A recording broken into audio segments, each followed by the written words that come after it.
Thank you. Can everyone hear me okay? I am a writer really now by profession, so I can be very softly spoken. If I start speaking too softly, then please just go like this. I know you're an Asian audience, but you can still do it. Okay, so I just had this lovely introduction here, but perhaps some of you should know a little bit more about my background and why I'm involved in this. So I was a famous teenage computer hacker in Australia and a long-term activist, and I've been reading generals' emails since I was 17.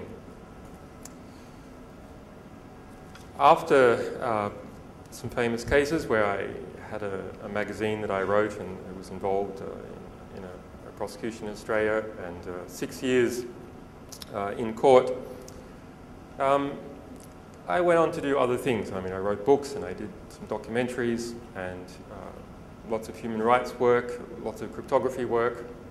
Some of you may know Strobe. So I invented parallel port scanning. If you're using Postgres, you're using my code. If you're using FreeBSD, NetBSD, or a Mac, you're using my code. But after a while, I decided I would go and do something else. And so I entered into the academy and into the ivory tower and started to do theoretical physics.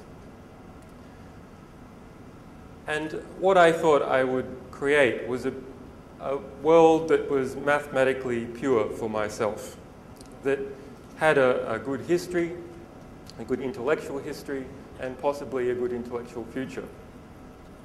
And that was in some way honest work.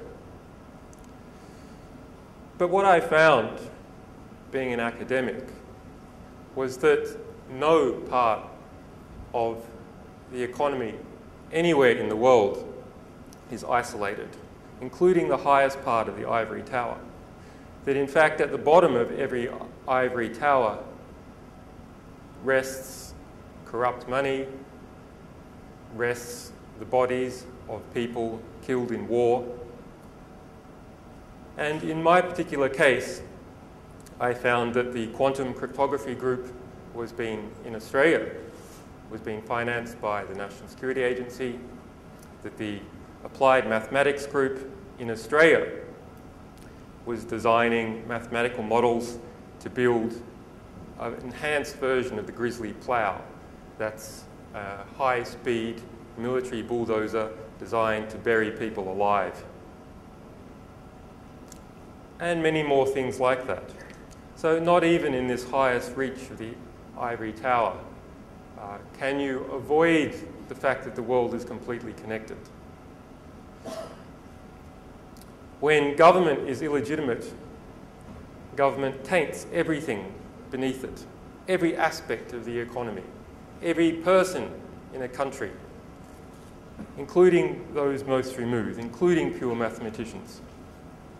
In fact, if you look on Wikileaks, you'll see an article I wrote analysing 3,600 academic papers that had been financed overtly or covertly by the National Security Agency.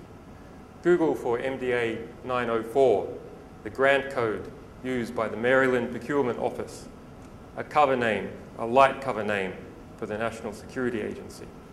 Google for grant code MDA 903, a cover code used by the Defense Intelligence Agency, funded many, many so-called pure papers of academic research.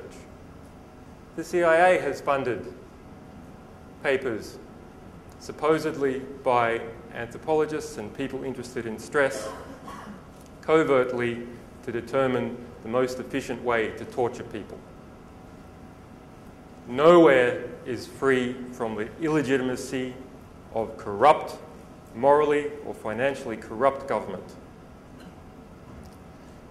So having discovered this, and also having many journalistic friends and activist friends, we decided to do what we could to make government and organisations more legitimate.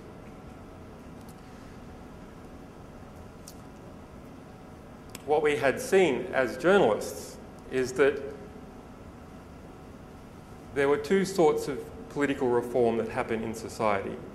One, something that is part of a tide of change that happens because a new invention is introduced into the society, or a new form of commerce or environmental change. That seems to happen anyway, organically, and there's nothing we can do about it. And it may be positive and it may be negative. But there are other aspects of reform that don't have to happen. Sometimes they do and sometimes they don't. And those parts of reform are seeded and created by unauthorized disclosures. A good 1/3 of the front of the New York Times on any day is built out of unauthorized disclosures. You won't see it.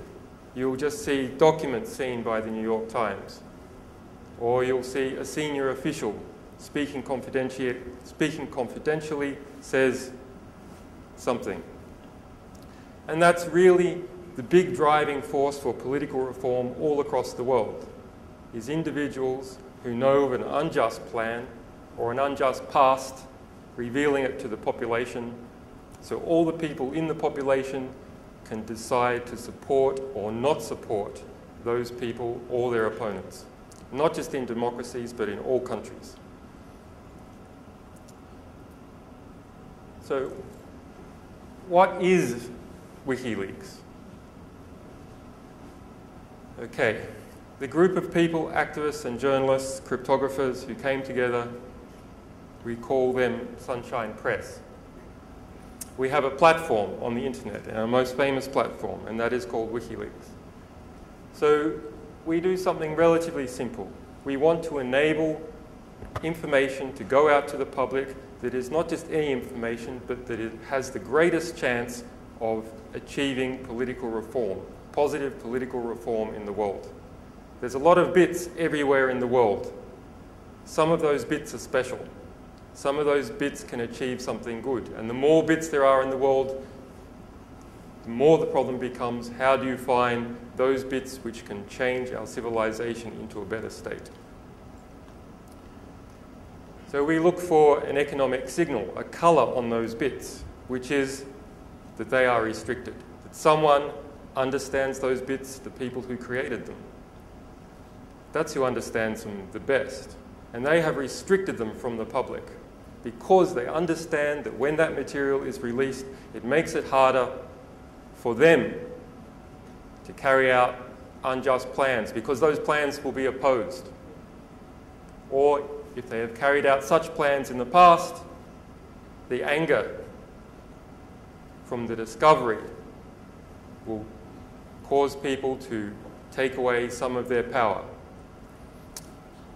Okay. So to get things to the public, you need to protect sources who want to disclose, and you also need to protect your ability to publish in the face of attack.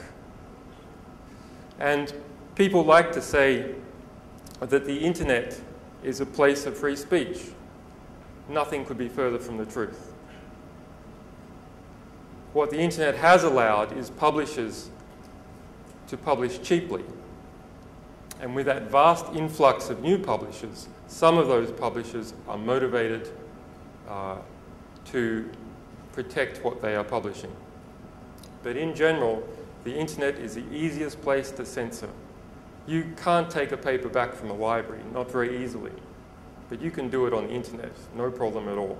You can censor commercially on the internet by driving publishers away from ISPs. So protecting publishing on the internet is not something that comes about as a product of the internet itself. It needs something extra.